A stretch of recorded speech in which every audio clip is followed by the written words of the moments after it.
एक बार फिर से स्वागत है आपका एग्जामायरा ऑफिशियल स्टडी चैनल में। आज हम बीएड एंट्रेंस एग्जाम के लिए क्लास 1 करने जा रहे हैं। बहुत ही महत्वपूर्ण क्लास होने वाली है ये। बिल्कुल। आज के इस विस्तृत और गहन अध्ययन का हमारा जो मिशन है ना, वो एकदम स्पष्ट है। ये पूरी तरह से परीक्षा केंद्रित होने वाला है। एकदम परीक्षा के नजरिए से। बिल्कुल, हाँ। तो आज का हमारा विषय बहुत ही बुनियादी है, लेकिन सबसे ज्यादा महत्वपूर्ण भी है, और वो है शिक्षण अभिक्षमता एवं अभिवृत्ति, यानी टीचिंग एप्टीट्यूड एंड एटीट्यूड। जी। सबसे पहले हम स्लाइड 2, 3 और 4 पर चलते हैं, जहां अभिक्षमता यानी एप्टीट्यूड को डिकोड किया गया है। अगर मैं इसे बहुत ही आसान और उत्साही शब्दों में कहूं तो अभिक्षमता का सीधा सा मतलब है कुछ नया सीखने या कुछ नया करने या कोई नया कौशल अर्जित करने की अंतर्निहित क्षमता, यानी व्यक्ति का पोटेंशियल। हाँ, पोटेंशियल। हम कह सकते हैं कि ये वो बीज है जो किसी भी व्यक्ति के भीतर पहले से ही मौजूद होता है। ये एकदम सटीक उपमा है, बीज वाली बात बिल्कुल सही है। और अगर हम इसकी जड़ों तक जाएं तो ये लैटिन भाषा के शब्द एप्टोस से बना है। APTOS। एप्टोस। हाँ, एप्टोस का अर्थ ही होता है किसी विशिष्ट क्षेत्र में कौशल या ज्ञान प्राप्त करने की प्राकृतिक क्षमता, मतलब वो जन्मजात नेचुरल एबिलिटी। प्राकृतिक क्षमता। और यहाँ परीक्षा के नजरिए से उम्मीदवारों को यह ध्यान रखना चाहिए कि अभिक्षमता के कई पर्यायवाची शब्द भी होते हैं जो अक्सर एग्जाम में फंसाने के लिए आते हैं। बिल्कुल। बहुविकल्पीय प्रश्नों के विकल्पों में अक्सर उलझाने के लिए दिए जाते हैं, जैसे अभियोग्यता या दक्षता, प्रवीणता या प्राकृतिक कौशल क्षमता। हाँ, कई बार पेपर में क्षमता की जगह सीधे दक्षता लिखा होता है। तो वहां भ्रमित नहीं होना है, ये सब एप्टीट्यूड ही है। लेकिन यहाँ मेरे दिमाग में एक सवाल उठता है। जी, पूछिए। क्या इसका मतलब ये है कि अगर किसी व्यक्ति में टीचिंग एप्टीट्यूड है तो वो जन्म से ही एक शिक्षक बनने के लिए बना है?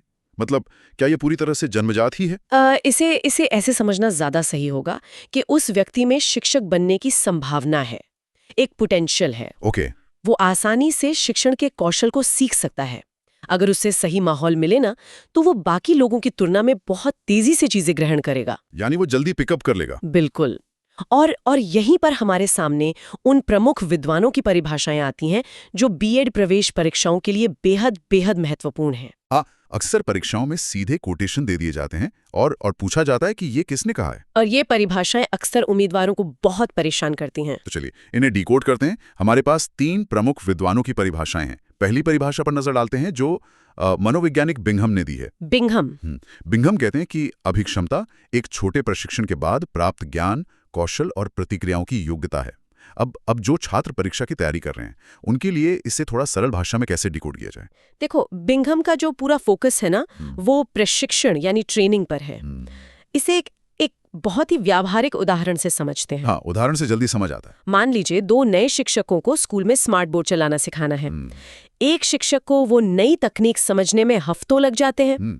काफी समय लग रहा है उसे। हाँ, लेकिन दूसरे शिक्षक को बस 1 दिन की शॉर्ट ट्रेनिंग दी जाती है और वो अगले ही दिन से एकदम बेहतरीन तरीके से स्मार्ट बोर्ड का इस्तेमाल करने लगता है। अरे वाह। बिंघम असल में इसी बात को समझा रहे हैं। उनका कहने का अर्थ है कि अगर किसी व्यक्ति के पास किसी विशिष्ट कार्य के लिए एप्टीट्यूड है तो उसे बहुत लंबी ट्रेनिंग नहीं चाहिए। एकदम सही।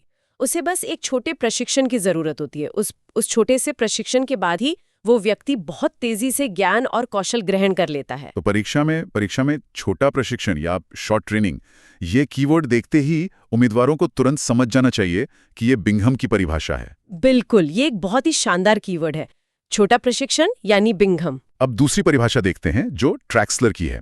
वो कहते हैं यह एक वर्तमान स्थिति है जो किसी व्यक्ति की भविष्य की संभावनाओं को इंगित करती है। ये तो सुनने में मतलब किसी भविष्यवाणी जैसा लग रहा है। और सच कहूं तो ये है भी। अगर हम इसे थोड़े व्यापक संदर्भ से जोड़कर देखें तो ट्रैक्सलर एक बहुत ही गहरी मनोवैज्ञानिक बात कह रहे हैं यहाँ पर। अच्छा, कैसे? वे कह रहे हैं कि एप्टीट्यूड, जो अभिक्षमता है, वो भविष्य की सफलता की भविष्यवाणी करने का एक तरह का वैज्ञानिक साधन है। थोड़ा और विस्तार से बताएंगी इसे?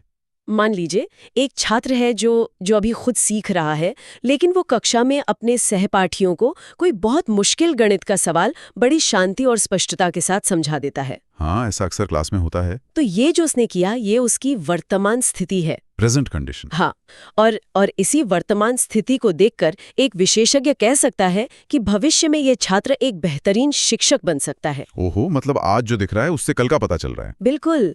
तो वर्तमान स्थिति से भविष्य की संभावनाओं का आकलन, यही ट्रैक्सलर का मूल मंत्र है। यानी वर्तमान की झलक से भविष्य का अनुमान लगाना, ये ट्रैक्सलर की पहचान हो गई। बहुत बढ़िया। इसके बाद तीसरी परिभाषा फ्रीमैन की है। जी, फ्रीमैन का मानना है कि अभिक्षमता उन गुणों का संयोजन है जो विशिष्ट ज्ञान या कौशल सीखने की क्षमता को दर्शाता है। मतलब फ्रीमैन के अनुसार ये कोई एक अकेला गुण नहीं है। बिल्कुल नहीं। फ्रीमैन ने इसे एक पैकेज की तरह देखा है। पैकेज? हाँ, एक अच्छे शिक्षक में केवल अच्छा बोलना ही काफी नहीं होता। उसमें धैर्य होना चाहिए, विषय को समझने की तार्किक शक्ति होनी चाहिए और सहानुभूति जैसे कई गुणों का संयोजन होना चाहिए। यानी कई सारी चीजों का मिक्सचर है ये। हाँ, फ्रीमैन ने सीखने की क्षमता यानी कैपेसिटी टू लर्न पर सबसे ज्यादा जोर दिया है। तो अगर हम इन तीनों को समेटे परीक्षा के लिए, बिंगम का कीवर्ड है छोटा प्रशिक्षण। एकदम सही। ट्रैक्सलर का कीवर्ड है वर्तमान स्थिति से भविष्य की संभावना। और फ्रीमैन का है गुणों का संयोजन और सीखने की क्षमता। अगर उम्मीदवार इन कीवर्ड्स को अच्छी तरह दिमाग में बैठा लें तो परिभाषाओं वाले प्रश्नों में शायद ही कभी गलती होगी। मुझे नहीं लगता फिर कोई गलती की गुंजाइश बचेगी। तो क्षमता और टैलेंट की बात तो बहुत हो गई।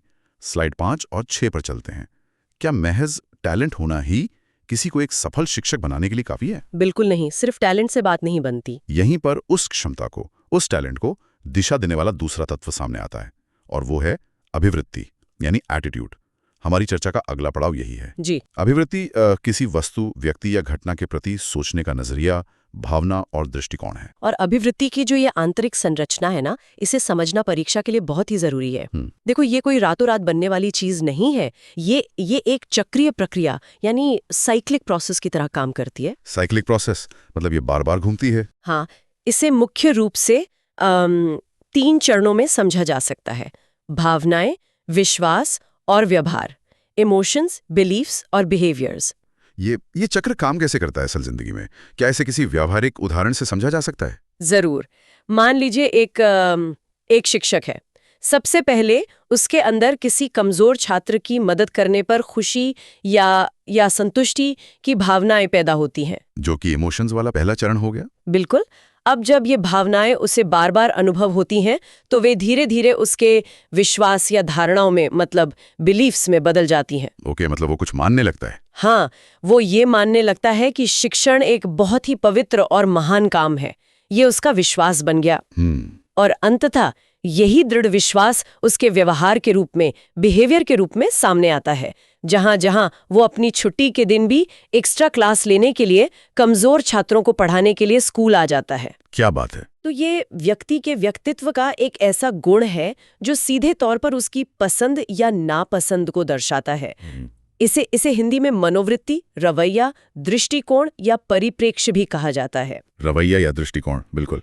ऐसी बात को और अधिक प्रामाणिक बनाने के लिए गॉर्डन ऑलपोर्ट की बहुत ही प्रसिद्ध परिभाषा मौजूद है स्लाइड में। जी, गॉर्डन ऑलपोर्ट, ये बहुत पूछी जाती है। उन्होंने अभिवृत्ति को मानसिक एवं स्नायविक तत्परता कहा है, mental and neural state of readiness. अब पहली बार सुनने में ये परिभाषा थोड़ी जटिल और भारी भरकम लग सकती है। हाँ, मनोवैज्ञानिक शब्दावली थोड़ी जटिल लग सकती है। लेकिन इसका सरल अर्थ बहुत ही व्यावहारिक है। कैसे? ऑलपोर्ट की इस परिभाषा को अगर हम तोड़कर समझें तो इसके मुख्य रूप से 4 हिस्से बनते हैं। पहला, ये अनुभवों से निर्मित होती है। यानी इंसान जन्म से कोई अभिवृत्ति या एटीट्यूड लेकर नहीं आता। बिल्कुल नहीं, वो अपनी जीवन के खट्टे मीठे अनुभवों से इसे बनाता है। दूसरा पॉइंट ये है कि ये पहले से निर्धारित सोच का तरीका है। पहले से निर्धारित मतलब प्री प्रोग्राम्ड माइंडसेट। हाँ, कुछ हद तक। जैसे जब एक शिक्षक कक्षा में जाता है तो किसी खास शरारती बच्चे के प्रति उसका नजरिया पहले से ही कुछ हद तक तय होता है। ये बात तो है। और तीसरा बिंदु ये है कि ये सकारात्मक या नकारात्मक दोनों हो सकती है। बिल्कुल, एटीट्यूड पॉजिटिव भी हो सकता है और नेगेटिव भी। और चौथा और शायद सबसे महत्वपूर्ण बिंदु ये है कि ये हमारे व्यवहार को दिशा देती है। दिशा देती है मतलब हमारे एक्शंस को कंट्रोल करती है। हाँ, अगर एक शिक्षक का अपने छात्रों की गलतियों के प्रति नजरिया सकारात्मक है तो उसका व्यवहार कैसा होगा? सुधारवादी होगा, सहयोगपूर्ण होगा। वो बच्चे को प्यार से समझाएगा। सही कहा। लेकिन अगर नजरिया नकारात्मक है तो व्यवहार दंडात्मक हो जाएगा, वो सीधा सजा देगा। बहुत बड़ा अंतर है ये। हम किसी भी स्थिति में प्रतिक्रिया देने के लिए मानसिक और शारीरिक रूप से कितने तैयार हैं? तो अब यहाँ से स्लाइड 7 पर आते हैं, जहाँ से एक बहुत ही दिलचस्प सवाल पैदा होता है। जी। अगर अभिक्षमता और अभिवृत्ति दोनों ही शिक्षण के लिए इतने जरूरी हैं, तो इन दोनों में बुनियादी फर्क क्या है? ये बहुत क्रूशियल है। परीक्षा के दृष्टिकोण से ये तुलनात्मक अध्ययन बहुत ही ज्यादा महत्वपूर्ण है, क्योंकि अंतर स्पष्ट करने वाले और जो कथन कारण वाले प्रश्न होते हैं ना, वो सबसे ज्यादा यहीं से पूछे जाते हैं। ये एक ऐसा क्षेत्र है जहाँ कई उम्मीदवार अक्सर कंफ्यूज्ड हो जाते हैं। इन दोनों के बीच के बारीक अंतर को मुख्य रूप से 4 आधारों पर समझा जा सकता है: प्रकृति, प्रभाव, स्थायित्व और कार्य। हाँ। तो चलिए इन चारों आधारों को एक एक करके डिकोड करते हैं उम्मीदवारों के लिए। पहला है प्रकृति यानी नेचर। अभिक्षमता के बारे में कहा जाता है कि ये जन्मजात भी होती है और अर्जित भी, जबकि अभिवृत्ति यानी एटीट्यूड पूर्ण रूप से अर्जित की जाती है, यानी ये केवल सीखी जाती है समाज से। इसे ऐसे देखा जा सकता है कि कुछ मानसिक क्षमताएं या टैलेंट इंसान जन्म से लेकर आ सकता है, जैसे गणितीय तर्क करने की क्षमता, मैथमेटिकल लॉजिक। हाँ, कुछ बच्चे बचपन से ही मैथ में बहुत तेज होते हैं। बिल्कुल। लेकिन क्या वह व्यक्ति गणित से प्यार करेगा या नफरत, यह वह दुनिया में आकर अपने अपने अनुभवों से ही सीखता है। अरे वाह, क्या बात कही है। जन्म से कोई भी इंसान किसी विषय के प्रति सकारात्मक या नकारात्मक रवैया लेकर नहीं आता। यह बहुत ही स्पष्ट अंतर है। अब दूसरा आधार है प्रभाव। अभिक्षमता पर परिवेश और वंशानुक्रम दोनों का प्रभाव पड़ता है। जी। लेकिन अभिवृत्ति मुख्य रूप से केवल अनुभवों और परिवेश से ही प्रभावित होती है। वंशानुक्रम यानी हेरिडिटी का प्रभाव अभिक्षमता पर इसलिए पड़ता है क्योंकि हमारी कई शारीरिक और संज्ञानात्मक क्षमताएं हमारे माता पिता के जीन से जुड़ी होती हैं। हाँ, जेनेटिक्स का रोल तो होता ही है टैलेंट में। बिल्कुल। लेकिन अभिवृत्ति के मामले में आनुवांशिकी या जेनेटिक्स का कोई खास रोल नहीं है। ये पूरी तरह से इस बात पर निर्भर करता है कि व्यक्ति किस माहौल में पल बढ़ रहा है, उसके शिक्षक कैसे हैं, उसे समाज से कैसे अनुभव मिल रहे हैं, ये सब। एकदम सही। तीसरा आधार बहुत ही रोचक है, स्थायित्व यानी परमानेंस। हाँ। अभिक्षमता मतलब जो टैलेंट है वो अपेक्षाकृत स्थायी होती है, रिलेटिवली परमानेंट। हाँ। लेकिन अभिवृत्ति अस्थायी और स्थायी दोनों हो सकती है, यानी ये उम्र और अनुभव के साथ बदल सकती है। और पता है, ये एक बहुत ही सकारात्मक बात है। कैसे? इसे ऐसे समझें कि अगर किसी के भीतर संगीत की अभिक्षमता है, टैलेंट है, तो वो क्षमता अचानक से रातों रात खत्म नहीं हो जाएगी, वो अपेक्षाकृत स्थायी रहेगी। हाँ, गला तो वैसे ही रहेगा। लेकिन अगर उस व्यक्ति का रियाज करने के प्रति एटीट्यूड नकारात्मक हो गया है, वो बोर हो गया है, तो वो प्रैक्टिस नहीं करेगा। हाँ। लेकिन अचानक उसे कोई बहुत ही प्रेरणादायक गुरु मिल जाए, तो उसका वो नकारात्मक एटीट्यूड एक रातों रात सकारात्मक एटीट्यूड में बदल सकता है। ओहो, यानी रवैया बदल गया। इसीलिए अभिवृत्ति को यानी एटीट्यूड को परिवर्तनशील माना जाता है। ये तो बहुत ही मोटिवेटिंग पॉइंट है। और चौथा आधार है कार्य। अभिक्षमता भविष्य की क्षमता और सफलता की भविष्यवाणी करती है। वहीं अभिवृत्ति व्यक्ति के व्यवहार और प्रयासों को दिशा प्रदान करती है, डायरेक्शन देती है। इसे समझाने के लिए अगर एक आसान उपमा का इस्तेमाल किया जाए। हाँ, बताइए। तो अभिक्षमता एक कार के ताकतवर इंजन की तरह है, जो ये बताती है कि गाड़ी कितनी तेज दौड़ सकती है, पावर, पोटेंशियल। और अभिवृत्ति उस कार के स्टीयरिंग व्हील की तरह है, जो ये तय करती है कि गाड़ी किस दिशा में जाएगी। बहुत खूब। इंजन कितना भी ताकतवर हो, अगर स्टीयरिंग व्हील गलत दिशा में मुड़ा है तो मंजिल तक पहुंचना असंभव है। इंजन और स्टीयरिंग व्हील का ये उदाहरण वाकई बहुत शानदार है। मुझे लगता है इससे उम्मीदवारों का सारा फंडा क्लियर हो गया होगा। मुझे भी यही उम्मीद है। अब इस अंतर को समझने के बाद स्लाइड 8 और 9 के अनुसार चर्चा को शिक्षण के व्यवहारिक और मनोवैज्ञानिक पहलुओं की तरफ ले चलते हैं। जी। सबसे पहले बात करते हैं शिक्षण अभिवृत्ति की, टीचिंग एटीट्यूड। आखिर एक शिक्षक के लिए इसका कक्षा में क्या व्यवहारिक महत्व है? शिक्षण अभिवृत्ति का सीधा अर्थ है शिक्षा प्रणाली, छात्रों और शिक्षण कार्य के प्रति एक शिक्षक का अपना दृष्टिकोण। इसमें एक बहुत ही महत्वपूर्ण बात यह है कि एक सही शिक्षण अभिवृत्ति शिक्षक को संकीर्ण सोच से बचाती है, नैरो थिंकिंग से बचाती है। संकीर्ण सोच मतलब जब सोच व्यापक होती है तभी एक शिक्षक अपने दायित्वों को सही से निभा पाता है। संकीर्ण सोच वाला जो शिक्षक होगा ना, वो सिर्फ सिलेबस खत्म कराने पर ध्यान देगा कि बस कोर्स पूरा हो जाए और मेरी ड्यूटी खत्म। बिल्कुल। जबकि जो व्यापक नजरिए वाला शिक्षक होगा, वो छात्र के सर्वांगीण विकास पर जोर देगा, ओवरऑल डेवलपमेंट पर। और इसके 3 प्रमुख फायदे भी नजर आते हैं स्लाइड में। पहला, एक सकारात्मक दृष्टिकोण रखना ताकि कक्षा में अनुकूल और छात्र हितैषी माहौल बन सके। जहां बच्चे सवाल पूछने से डरे नहीं। बिल्कुल, जहां एक फ्रेंडली एनवायरनमेंट हो। दूसरा महत्वपूर्ण फायदा है नीतियों का क्रियान्वयन, पॉलिसी इम्प्लीमेंटेशन। ये बहुत जरूरी है। सरकार या स्कूल प्रबंधन कितनी भी अच्छी शैक्षिक नीतियां या पाठ्यक्रम क्यों ना बना ले, उन्हें जमीनी स्तर पर लागू करने का काम तो शिक्षक का ही होता है ना। हाँ, क्लासरूम में तो टीचर ही है। और ये इच्छा शक्ति एक सकारात्मक शिक्षण अभिवृत्ति से ही आती है। और तीसरा फायदा जो बताया गया है वो है छात्रों की भविष्यवाणी। अब इसका मतलब ये नहीं है कि शिक्षक कोई ज्योतिषी बन जाए, हाथ देखने लगे। नहीं, बिल्कुल नहीं। इसका मतलब है छात्र की रुचियों और उसकी वर्तमान क्षमता को समझकर उसके भविष्य के करियर के लिए उसे सही मार्गदर्शन देना, गाइडेंस देना। एकदम सही। और देखिए, शिक्षक का ये जो पूरा व्यवहार है, ये अचानक से हवा में नहीं बन जाता। इसके पीछे कुछ गहरे मनोवैज्ञानिक पहलू होते हैं। Psychological domains. हाँ, शिक्षा मनोविज्ञान में, विशेषकर ब्लूम की टैक्सोनॉमी में 3 मनोवैज्ञानिक पहलुओं का एक पिरामिड मॉडल बहुत ही प्रसिद्ध है। हाँ, ये पिरामिड मॉडल स्लाइड 9 में है। इस पिरामिड में सबसे ऊपर है ज्ञानात्मक स्तर, कॉग्निटिव डोमेन। हाँ, उसके नीचे है भावात्मक स्तर, अफेक्टिव डोमेन, और सबसे नीचे है मनोगात्यात्मक स्तर, साइकोमोटर डोमेन। इन तीनों को समझना शिक्षण अभिक्षमता की गहराई को समझने के लिए बहुत जरूरी है। तो इसे थोड़ा आसान भाषा में डिकोड करें। जरूर। ज्ञानात्मक का संबंध सीधे तौर पर हमारे मस्तिष्क, सोचने, समझने और ज्ञान के स्तर से है, यानी दिमागी काम। हाँ, शिक्षक विषय को कितना समझता है, ये ज्ञानात्मक है। दूसरा, भावात्मक डोमेन हमारे हृदय, हमारी भावनाओं, मूल्यों और दृष्टिकोण से जुड़ा है, यानी दिल का काम। बिल्कुल। एक शिक्षक के अंदर अपने छात्रों के प्रति कितनी सहानुभूति है, उसका जो एटीट्यूड है, वो मुख्य रूप से इसी हिस्से से आता है। और तीसरा, मनोगत्यात्मक डोमेन हमारे शारीरिक और क्रियात्मक कौशल को दर्शाता है। शरीर का काम मतलब हम क्लास में कैसे मूव कर रहे हैं। एकदम सही। हम कक्षा में अपने हाथों के इशारों, अपनी बॉडी लैंग्वेज और गतिविधियों का कैसे इस्तेमाल करते हैं। तो दिमाग, दिल और शरीर। हाँ, इन तीनों, मस्तिष्क, हृदय और शरीर के सही तालमेल से ही एक प्रभावी शिक्षक का निर्माण होता है। बहुत ही बेहतरीन तरीके से समझाया आपने इसे। अब यहाँ से स्लाइड 10 की तरफ बढ़ते हैं, जहाँ एक बहुत ही अहम सवाल उठाया गया है। जी। क्या अभिक्षमता, एप्टीट्यूड, एक स्थिर अवस्था है, स्टैटिक स्टेट है? मान लीजिए किसी में बचपन से शिक्षक बनने के गुण नहीं दिख रहे हैं, तो क्या वो कभी अच्छा शिक्षक नहीं बन सकता? इसका जवाब है बिल्कुल नहीं। ऐसा बिल्कुल नहीं है। अच्छा। अक्सर लोगों को लगता है कि टैलेंट या एप्टीट्यूड जन्म से मिल गया तो मिल गया, अब इसमें कुछ नहीं हो सकता। हाँ, आम धारणा तो यही है। लेकिन ये एक बहुत बहुत बड़ी भ्रांति है।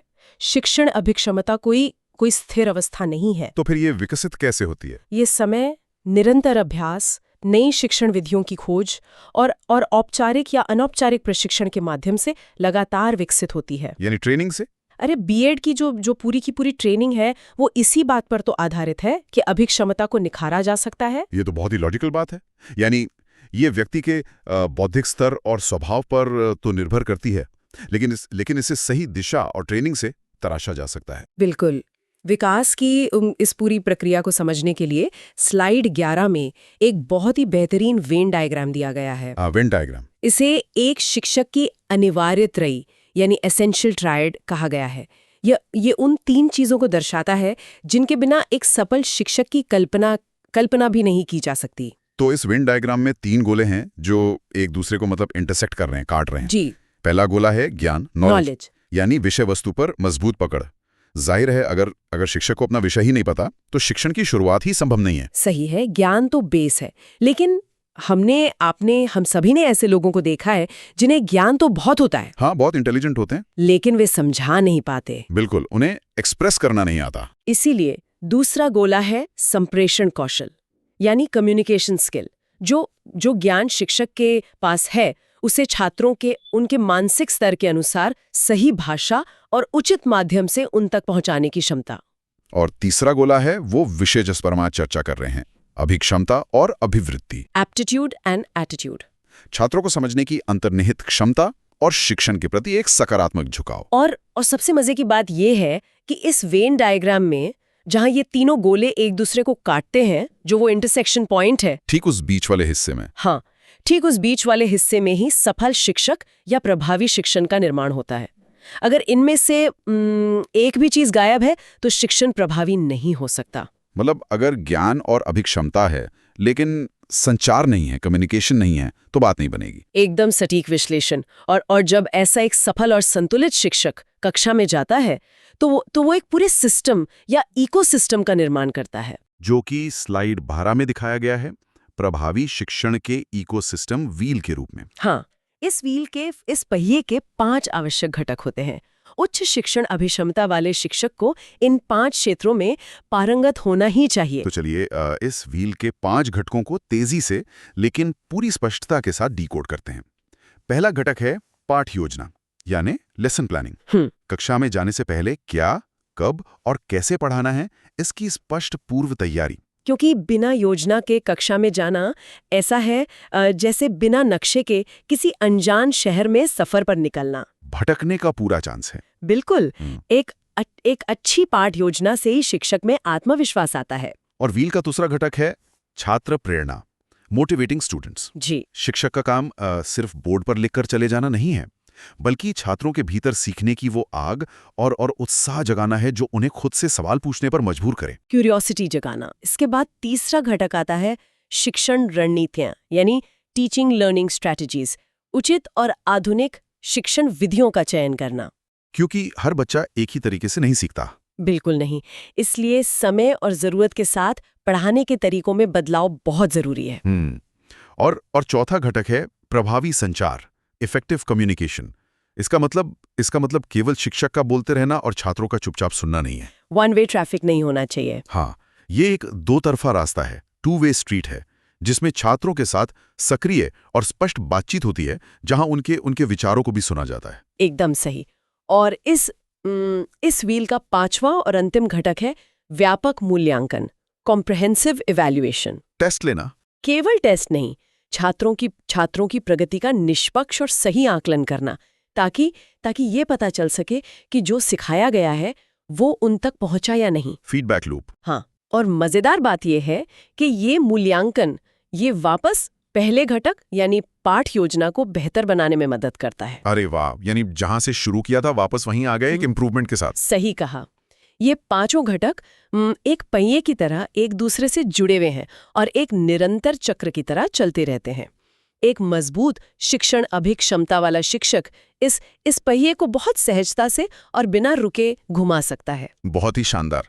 तो अब हम अपने आज के इस विस्तृत गहन अध्ययन के अंतिम पड़ाव पर आ गए हैं, यानी स्लाइड 13 पर, जो निष्कर्ष और परीक्षा के लिए मुख्य बिंदुओं को समेटता है। Exam takeaways. हाँ, तो आज की इस पूरी चर्चा को अगर मैं संक्षेप में समेटने की कोशिश करूं तो समग्र दृष्टिकोण ये कहता है कि एप्टीट्यूड एक क्षमता है, वो इंजन है। हाँ, इंजन है, और एटीट्यूड एक नजरिया है, वो स्टीयरिंग व्हील है। बिल्कुल, स्टीयरिंग व्हील है। एक श्रेष्ठ शिक्षक में इन दोनों का सकारात्मक होना और सही संतुलन होना अनिवार्य है। और प्रवेश परीक्षा की तैयारी कर रहे सभी उम्मीदवारों के लिए ये याद रखना बहुत बहुत जरूरी है कि शिक्षक का मुख्य कार्य केवल किताबों की जानकारी देना नहीं है। तो फिर असल कार्य क्या है? उसका असल कार्य है सही अभिवृत्ति के साथ, सही एटीट्यूड के साथ छात्रों का समग्र भविष्य गढ़ना, उनका भविष्य संवारना। साथ ही निरंतर विकास का सिद्धांत हमेशा याद रखा जाना चाहिए, यानी सीखना कभी बंद नहीं होता। हाँ, शिक्षण अभिक्षमता कोई रुकी हुई चीज नहीं है। एक प्रभावी शिक्षक हमेशा नई विधियों की खोज करता है और समय के साथ खुद को अपडेट करता रहता है। और अंत में भविष्यवाणी का वो महत्वपूर्ण बिंदु जो हमने डिस्कस किया था, ट्रैक्सलर वाला पॉइंट। हाँ। सही अभिक्षमता वाला शिक्षक छात्रों के वर्तमान क्षमता और उनके हावभाव को पहचान कर उनके भविष्य के लिए एकदम सटीक और उपयोगी मार्गदर्शन दे सकता है। इन सारे मनोवैज्ञानिक तथ्यों और सिद्धांतों को गहराई से समझने के बाद इस चर्चा को समाप्त करने से पहले परीक्षा की तैयारी कर रहे सभी भविष्य के शिक्षकों के लिए एक बहुत ही प्रासंगिक विचार सामने आता है। अच्छा, एक प्रोवोकेटिव थॉट। हाँ, सोचने वाली बात है। अभी हमने देखा कि अभिक्षमता अपेक्षाकृत स्थायी है, टैलेंट परमानेंट है, हाँ। लेकिन अभिवृत्ति यानी एटीट्यूड जीवन के अनुभवों के साथ बदल सकती है। ऐसे में ये सोचने वाली बात है कि मान लीजिए यदि किसी छात्र में जन्मजात क्षमता तो बहुत अधिक है, वो बहुत टैलेंटेड है, लेकिन किन्हीं नकारात्मक अनुभवों के कारण उसका सीखने के प्रति नजरिया पूरी तरह से नकारात्मक हो गया है। तो ऐसे में शिक्षक क्या करें? यही सवाल है। तो ऐसी स्थिति में एक शिक्षक के रूप में आपकी अपनी सकारात्मक शिक्षण अभिवृत्ति उस छात्र के व्यवहार को किस तरह एक नई दिशा दे सकती है? ये तो वाकई सोचने वाली बात है।